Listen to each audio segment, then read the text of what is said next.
I'm Mary, 24F, and I want to share my story with you all. I come from a wealthy family, and I've always had the best of everything. When I joined a new university for my higher studies, I was excited about the opportunities that lay ahead. I had always been a bright student, and I was determined to excel in my new environment. During my first week at the university, I met Luke, 25M. He wasn't from a rich background like me, but he was incredibly intelligent and dedicated to his studies. We didn't interact much at first, just exchanging polite hellos in the hallways. Everything changed when our professor assigned us to work together on a college project. At first, I was a bit apprehensive about working with someone I barely knew, but as we started spending time together, I realized how wrong I had been. Luke was not only smart but also kind and funny.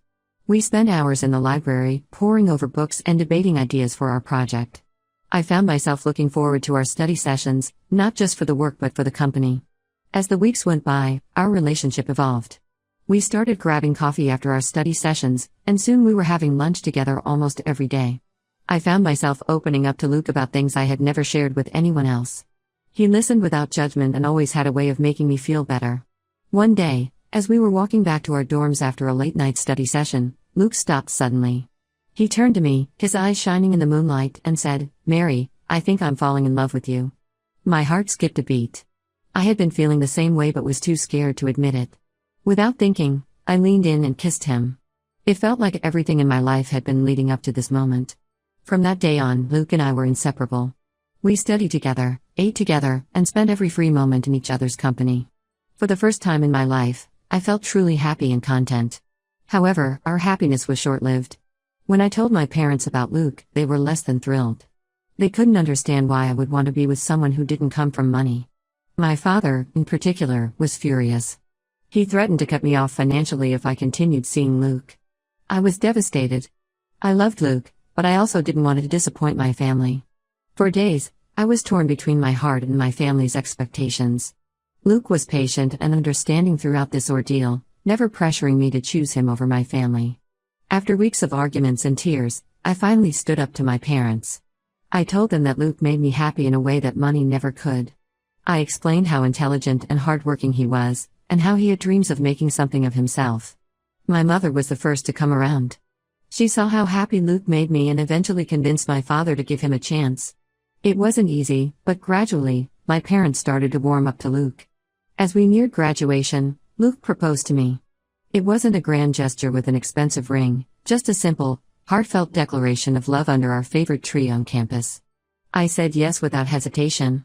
We got married in a small ceremony shortly after graduation. My parents insisted on paying for the wedding, which I think was their way of showing acceptance. Luke was uncomfortable with the extravagance at first, but he understood it was important to my family. After the wedding, Luke got a decent job at a local company. It wasn't a high-paying position, but it was a start. We moved into a modest house, nothing like the mansion I grew up in, but it was ours, and that made it special. The first few months of our marriage were blissful. We were young, in love, and excited about building our life together. Luke worked hard at his job, often putting in extra hours to impress his bosses. I was proud of him and supported him in every way I could. We had our challenges, of course. Learning to live together and manage our finances was a new experience for both of us. I had to learn to budget and live within our means, which was a significant adjustment for me. But we faced these challenges together, and it only made our bond stronger. Looking back, I realize how much I've grown since meeting Luke. He taught me the value of hard work and the importance of being true to oneself. I may have given up a life of luxury, but I gained something far more valuable, true love and happiness. As I write this, I can't help but smile. Luke is in the other room, probably working on one of his projects. We may not have much in terms of material possessions, but we have each other, and that's all that matters. I never thought I'd say this, but I'm grateful for that college project that brought us together. It changed my life in the most beautiful way possible. Update when it's been 6 months since my last post, and I wish I could say things have only gotten better. But the truth is, life has taken an unexpected turn, and I find myself at a crossroads I never thought I'd face. At first, married life with Luke was everything I had hoped for. We were happy in our little house, building our life together. But as the months went by, I started to feel a gnawing dissatisfaction. The reality of living on a tight budget began to wear on me. I missed the freedom of being able to buy whatever I wanted, whenever I wanted. Luke noticed my restlessness and tried to understand. We had countless conversations about our finances and our future. He was working hard at his job, putting in extra hours, trying to climb the corporate ladder. But progress was slow, and I found myself growing impatient. The breaking point came when my old college friends invited me to a luxury spa weekend. I couldn't afford to go, and it hit me hard. I realized how much I missed my old lifestyle. That night, Luke and I had our first big fight. I accused him of not trying hard enough to provide for us, and he accused me of being materialistic and ungrateful. We both said things we didn't mean, and the next morning, the tension between us was palpable. That's when I made a decision that would change everything. I told Luke I wanted to look for a job. I argued that with 2 incomes, we'd have more financial freedom. Luke was supportive, albeit a bit hesitant. He worried that I was doing this for the wrong reasons, but he didn't stand in my way. I applied to several companies and landed an interview at a prestigious firm. That's where I met Alexander, 32M, the CEO. He was everything Luke wasn't: confident, assertive, and incredibly wealthy. During the interview, Alexander seemed more interested in me than my qualifications. He offered me a job on the spot, with a salary that made my eyes widen. I took the job, telling myself it was for our future. But deep down, I knew there was more to it. I was drawn to Alexander and the world he represented, a world of luxury and power that I had left behind when I married Luke. Over the next few weeks, I threw myself into work. I was staying late at the office, attending business dinners, and slowly getting sucked into Alexander's orbit. Luke noticed the change in me. He tried to be supportive, but I could see the hurt in his eyes when I came home late again or when I talked excitedly about my day at the office. One night, after a particularly successful business deal, Alexander invited me to celebrate at an upscale restaurant. The champagne flowed, and as the night wore on, Alexander made his move. He told me how beautiful and intelligent I was, how I deserved so much more than what I had. And then he kissed me. I'd like to say I pushed him away immediately, but I didn't. For a moment, I let myself get lost in the kiss, in the promise of the life Alexander was offering. It was Luke's face flashing in my mind that finally made me pull away. I left the restaurant in a daze, torn between guilt and excitement. The next few days were a blur of confusion and inner turmoil. I avoided both Luke and Alexander, making excuses about being busy with work. But I knew I couldn't avoid the decision forever. It all came to a head when Luke surprised me at the office one day, bringing lunch. He walked in just as Alexander was leaving my office, his hand lingering a little too long on my shoulder. The look on Luke's face told me he had seen everything. That night, we had the conversation I had been dreading. Luke asked me point blank if there was something going on between Alexander and me. I couldn't lie to him. I told him about the kiss, about my conflicted feelings, about how I missed my old life. Luke listened quietly, his face a mask of pain. When I finished, he asked me one simple question: do you want a divorce? The word hung in the air between us, heavy and final. I looked at Luke, the man I had once thought was my soulmate, and I saw a stranger. In that moment, I made my choice. Yes, I said, my voice barely above a whisper. I want a divorce. Luke didn't argue or try to change my mind. He simply nodded, got up, and walked out of the room. I heard him in the spare bedroom, packing a bag. When he came back, his eyes were red, but his voice was steady. I hope you find what you're looking for, Mary, he said. And then he was gone. The next day, I moved out of our house and into a luxury apartment Alexander had arranged for me. Within weeks, I was wearing designer clothes again, attending high society events, and living the life I thought I had left behind. But as I write this update, sitting in my plush new home, I can't help but wonder, have I made the biggest mistake of my life? Update 2. It's been a year since my last update, and I'm writing this with a heavy heart and trembling hands. I've made a terrible mistake, and I don't know how to fix it. After leaving Luke, I dove headfirst into my new life with Alexander. We got married in a lavish ceremony just 3 months after my divorce was finalized. It was everything I thought I wanted: designer dress, exotic location, celebrities in attendance. My parents were thrilled that I had come to my senses and married someone from our social circle. At first, everything seemed perfect. Alexander showered me with gifts, expensive jewelry, designer clothes, exotic vacations. We lived in a mansion that made my childhood home look modest. I had everything I thought I had been missing when I was with Luke. But as the months went by, the gilded facade began to crack. Alexander, the charming and attentive man I thought I had married, slowly revealed his true colors. Behind closed doors, he was controlling and manipulative. He criticized everything I did, from the way I dressed to how I spoke at social events. Nothing I did was ever good enough for him. I soon realized that Alexander saw me as nothing more than a trophy wife, a beautiful accessory to enhance his image. He used my family's wealth and social connections to further his business interests, all while making me feel worthless and incompetent. Alexander began to isolate me from my friends and family. He always had a reason why we couldn't attend gatherings or why I couldn't meet up with old friends. He monitored my phone calls and messages, claiming he was just looking out for me. Before I knew it, I was completely dependent on him for everything. The emotional abuse took its toll on me. I lost weight, had trouble sleeping, and was constantly anxious. The confident, ambitious woman I once was had disappeared, replaced by a shell of my former self. I tried to convince myself that I was happy, that this was the life I had chosen. But deep down, I was miserable. I missed Luke's kindness, his genuine love, the way he always supported and encouraged me. I realized too late that what we had was real and precious. One night, after a particularly nasty argument where Alexander belittled me in front of his business associates, I found myself alone in our massive bedroom, crying uncontrollably.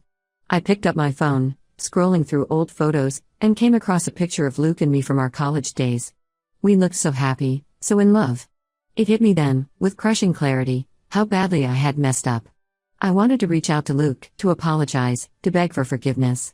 But I knew I had no right to disrupt his life again. A mutual friend had told me that Luke had moved to another city for a job opportunity.